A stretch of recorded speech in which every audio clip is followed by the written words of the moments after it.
Hey friends, my name is Abel. I love video games, music, art in general, politics, blah blah blah blah blah. Who cares? Anyway, this video is going to be about social media. Now look, I love social media, I use it almost every day, but recently I've just been on my phone way too much.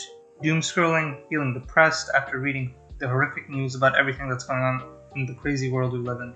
So, because I know I'm not the only one who feels this way, here are 10 pieces of advice that I recommend. I, a 100% trustworthy stranger on the internet, recommend this. Therefore, it is 1,000,000% valid. Let's go.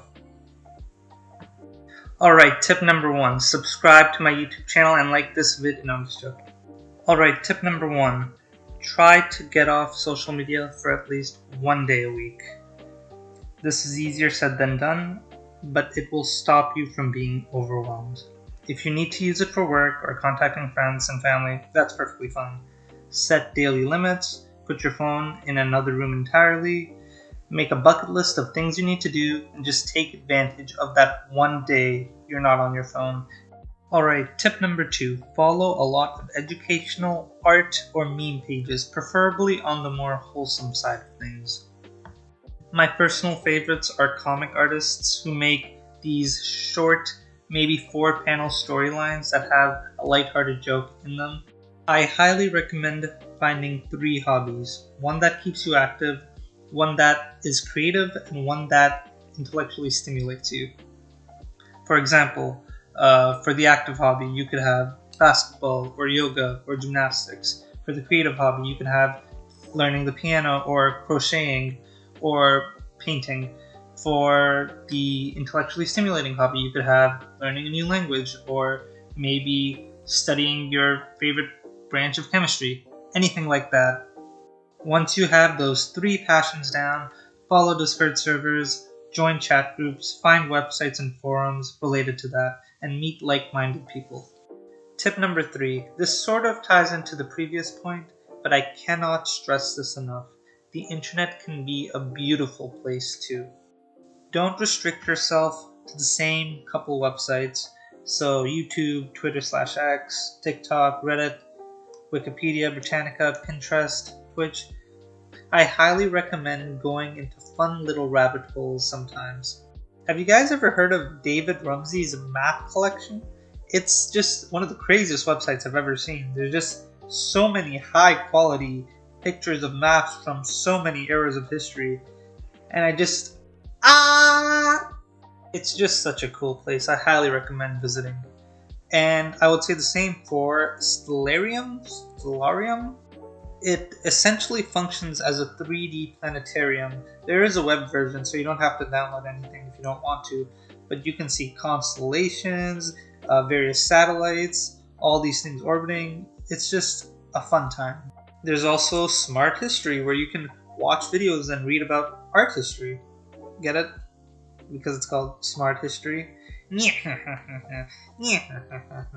Look, I love all the major websites I mentioned earlier as well, but just giving a little bit of time to these smaller and more niche parts of the internet can just be a great palate cleanser. Tip number 4. Download a language learning app like Duolingo or Babbel. If you still have that urge to engage with the news, do it in this second language. Now this applies if you're already passionate about learning another language. For example, I mainly speak English and I'm Canadian, so I decided to start learning French. And sometimes the news just makes me upset, so I go to French Canadian news sources like Radio-Canada and read about domestic and foreign stuff. Not only will you be learning a lot of vocabulary and the underlying rules of the language you chose, but the impact of the news will be much slower and much more manageable. So yeah, tip number 4, find a second language and engage in social media that way. Alright, tip number 5. I highly recommend using a spoiler or keyword blocking extension. A lot of these are free, and after a Google search and a quick download, maybe a minute or 2 to set things up, you'll be perfectly fine. I personally use these to block certain keywords on Twitter/X or Reddit. And if you have any topic that just really bothers you or you're just sick to death of hearing about, insert the keyword and you'll be good to go. Now we have tip number 6. Unfollow or disengage, mute, restrict people in your personal life who use social media negatively.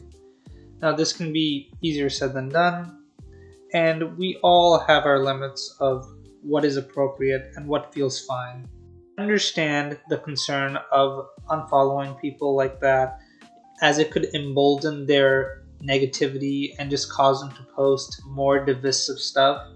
So if that's the case, I highly recommend, if they ever post non-divisive stuff or even like cute things or wholesome things, try to lean into it. Like, engage with them a bit more only when they do that.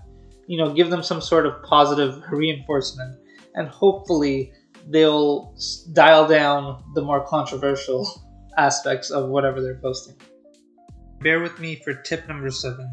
Understand when you're being seriously engaged with versus being rage baited or trolled, or just dealing with someone who has no curiosity or desire to meaningfully talk to you. This pertains to certain quote-unquote journalists, influencers, streamers, and content creators who focus on political stuff. Ask yourself some of these questions. Does this person really care about what happens to me? Are they passionate about the subject they talk about? When they do research, do they rely solely on headlines? How much leeway, good grace, and respect do they give to people who they strongly disagree with? How do they personally deal with criticism? Do they quote monstrous and hateful ideas in just asking questions or sweet deceptive language? Do their actions match their words? Do they live up to their own standards? How much money are they making from this incendiary content they post? Do they feel sincerely guilty when they make a mistake that has consequences? Do they propose simple solutions to incredibly complex world problems? What exactly is motivating them, and what gives them joy and happiness? These are all questions you should think about. Be skeptical, but in a healthy, positive, and emotionally regulated way. You don't have to be a centrist to do any of this. Phew, that was a lot of questions. Alright, tip number 8. Now this is going to sound a bit cringe, but bear with me here. Understand that being kind, empathetic, or sensitive to experiences of others is not a bad thing, and that shutting off your emotions entirely is a horrendous idea. So the goal of these specific political and media figures is to overwhelm you, to make you lose hope in everything except that one simple trick, or that one simple idea, or that one man or woman who's going to solve all of your problems. Do not hate the part of yourself that's sensitive or gets emotional, because that's what makes you human. And don't let your solution to dealing with social media be ignorance is bliss or empathy is weakness. Everyone is emotional. Some people are just better at hiding that part of themselves. Tip number 9. Make an effort to post tiny positive things, not any grand personal achievements or expensive things you bought or travel plans. These are all cool, but I'm focusing specifically on the small things in life. This could include a picture of yourself brightly smiling, a video of your pet being silly, something that you cooked on your own, family fun times, anything nostalgic, pictures, movies, video game related, memes you think that your followers would relate to or find funny, random things you come across during your walks, just anything that you think would make your followers and friends online smile. And that brings me to my final tip of this immaculate, award-winning video. After trying some of these tips, write down what works and what doesn't. Grab a pencil and a piece of paper, or open the Notepad app on your computer or the Notes app on your phone, and just try to understand yourself. Do some journaling and find out, why does X work but not Y? Why do I feel so A when I do B?